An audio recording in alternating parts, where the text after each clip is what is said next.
चलिए आज समझते हैं हम लोग डिजिटल सम के बारे में।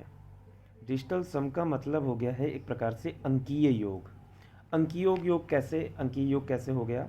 जैसे मान लीजिए कई बार ऐसा होता है कि एग्ज़ाम में हम लोग बैठे होते हैं और बड़ी से बड़ी कहीं ना कहीं कैलकुलेशंस आती हैं।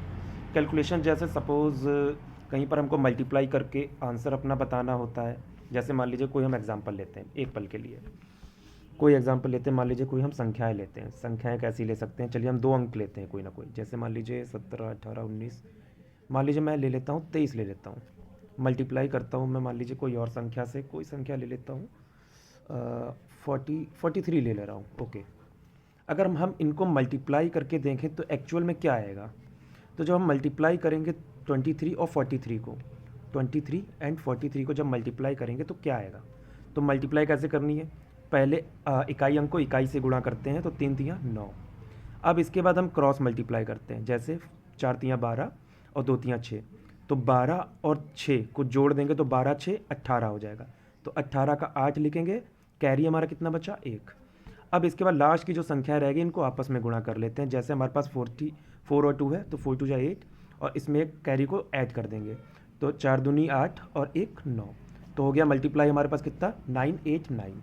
तो हम लोग चलिए यहाँ पे लिख लेते हैं एक पल के लिए कि 989। मान लीजिए एग्ज़ाम में क्वेश्चंस आए, कई बार बहुत बड़े बड़े कैलकुलेशंस होते हैं कि मल्टीप्लाई करके आपको अपना आंसर देना है, और मल्टीप्लाई करने के बाद ही आपका एग्जैक्ट आंसर आएगा जो आपके ऑप्शंस में मैच करेगा।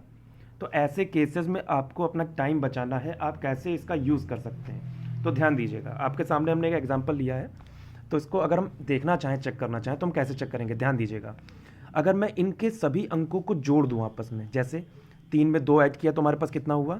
5। तो मैं यहाँ लिख ले रहा हूँ 5 मल्टीप्लाई। इसके बाद हमारे पास क्या बच रहा है? 4 + 3, 4 और 3 को ऐड कर दिया तो 4 3 7 हो गया। अब इसके बाद इन दोनों को आपस में मल्टीप्लाई करना है, क्यों? क्योंकि बीच में मल्टीप्लाई का साइन लगा है। तो 7 5 जा 35। तो जो 35 आ रहा है, 35 को भी आपस में जोड़ दो तो टोटल कितना होगा? 5 और 3 8। तो टोटल हमारे पास इन दोनों का मल्टीप्लाई करने पर अंकीय योग क्या आया है? कह देंगे आप लोग 8 आ गया। ठीक है, अब इसको ऐड करके देखते हैं जो हमने मल्टीप्लाई करके अभी आपके सामने रखा है।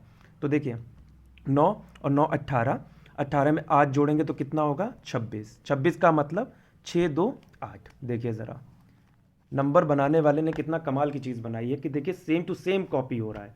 मतलब कितनी भी बड़ी संख्याएं क्यों ना हो, आप कोई भी एग्जांपल ले लीजिए, सपोज दैट और कुछ लेते हैं। मान लीजिए कोई संख्या लेता हूँ मैं बड़ी, कोई भी ले लेते हैं, मान लीजिए 2 2 8 2 7 2 7 3। ओके, और क्या ले लेते हैं? मल्टीप्लाई करते हैं इसको 29 से कर लेते हैं। ओके, चलिए चेक करते हैं। 273 को मल्टीप्लाई करेंगे 29 से, तभी इसका आंसर आएगा, है ना? लेकिन ऑप्शंस में जब आपके पास 4 ऑप्शंस दिए हो तब भी आप इस प्रकार से यूज़ करके अपना आसानी से आंसर बता सकते हैं, और अपने कम से कम 3 से 4 मिनट हर क्वेश्चन के हिसाब से आप बचा सकते हो। जैसे अब देखिए मल्टीप्लाई करते हैं, देखिए हमारा मल्टीप्लाई करने का थोड़ा वैदिक तरीका है, थोड़ा ध्यान दीजिएगा इस पर।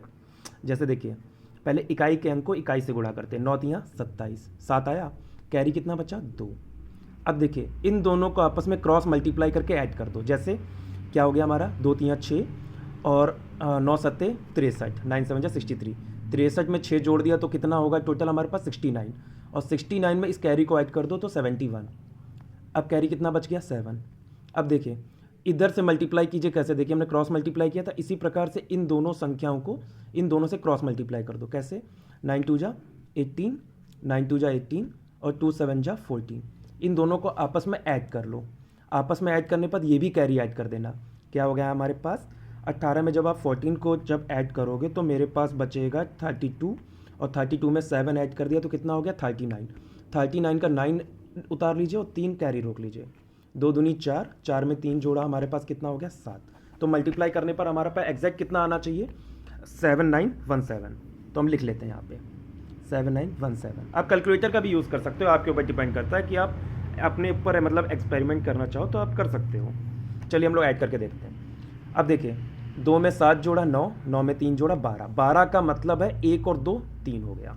अब इधर देखिए 9 में 2 जोड़ा तो 11 होता है, तो बचा हमारे पास कितना? 2।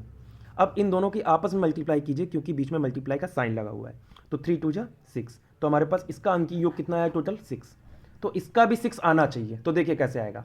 मुझे पता है 9 7 हमारा 16 होता है, 16 1 17, 17 में आप 7 जोड़ोगे तो हमारे पास कितना हो जाएगा 24। 24 का मतलब 2 और 4 6। देखिए ज़रा, 6 इधर भी आया तो 6 इधर भी आया, है ना कमाल की चीज़। तो इसका बहुत डेरिवेशन भी बहुत बड़ा है, हम इसको डेरिवेशन भी हम समझा सकते हैं, कोई बड़ी बात नहीं है। तो पहले इसको एक बार एक्सपीरियंस करके देखिए, फिर हम अभी एक वीडियो और बताएंगे इसमें। Okay, let's try.